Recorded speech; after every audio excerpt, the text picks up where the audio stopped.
In this video, we are going to study about the Clinical Establishment Act and rules aspects related to pharmacy.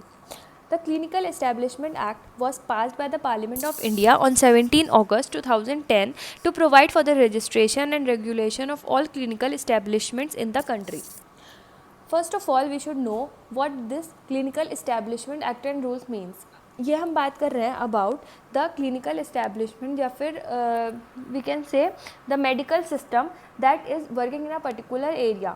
ठीक है, तो ये act क्यों आया था?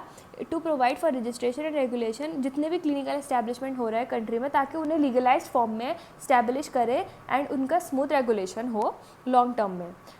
The objective include to establish digital registry of clinical establishment at national, state and district level.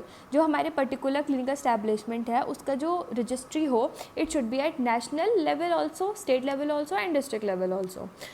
To prevent quackery by unqualified practitioners, अगर कोई ऐसा पर्सन है जो क्वालिफाइड नहीं है पर तब भी वो ऐसा कोई भी क्लिनिक खोलकर बैठ गया है, तो ये सब चीज़ें अवॉइड करने के लिए this act was introduce by introducing registration system which is mandatory. इसीलिए अब हमारा रजिस्ट्रेशन कंपलसरी है. To improve quality of healthcare through the standardization of healthcare facilities by prescribing minimum standard of facilities and services for all categories of healthcare establishment. जो major M है वो यही है कि जो हमारा मेडिकल सिस्टम हो, हेल्थ केयर सिस्टम हो, health care facilities of a particular area या फिर ऑफ अ पर्टिकुलर कंट्री, वो हमारी अच्छे से चल सके, अच्छे से रन हो. The national council for clinical establishment, the act lays down establishment for the council body called national council for clinical establishment which is responsible primarily for setting up standards for ensuring proper health care by clinical establishment and develop the minimum standards and their periodic review. मतलब time to time उनका review भी लेना है. Regulation कैसे होगा? It seek to ensure quality, accountability, protect the consumers and control cost as well as the distortions created by the market forces. Next is licensor. उसके बाद हमें उसका लाइसेंस, ताकि पर्टिकुलर लाइसेंस इशू होंगे जिससे क्या होगा, जैसे ये जो क्वैकरी हो रही है फिर मिसयूज़ हो रहा है वो हो ही नहीं पाएगा. A government administration mandatory process that requires healthcare institutions to meet established minimum standards in order to operate.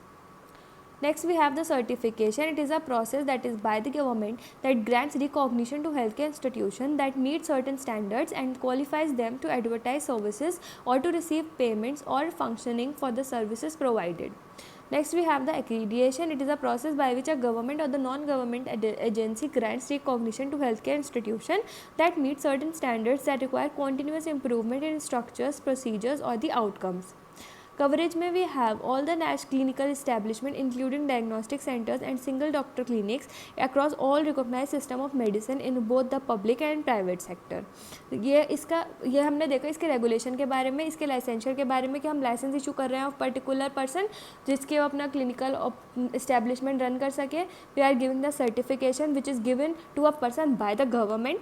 Next we have the accreditation जिसमें the person has to continuously focus on the structure, the procedures, the outcomes of a particular establishment. Next we have the coverage. It is including all the diagnostic centers, single doctor clinic. कोई एक single doctor है वो अपना खुद का clinic खोल कर बैठा है तो उसको भी लाइसेंसिंग इशू करवा कर ही अपना जो क्लिनिक है वो रन करना है, चाहे वो पब्लिक हो या प्राइवेट सेक्टर हो. ठीक है. द ऑफेंसेज इंक्लूड, अगर फर्स्ट टाइम में कन्विक्शन होता है तो fine up to 10,000, second time conviction include fine up to 50,000 and if for the subsequent conviction the fine may even extend to 5 lakhs.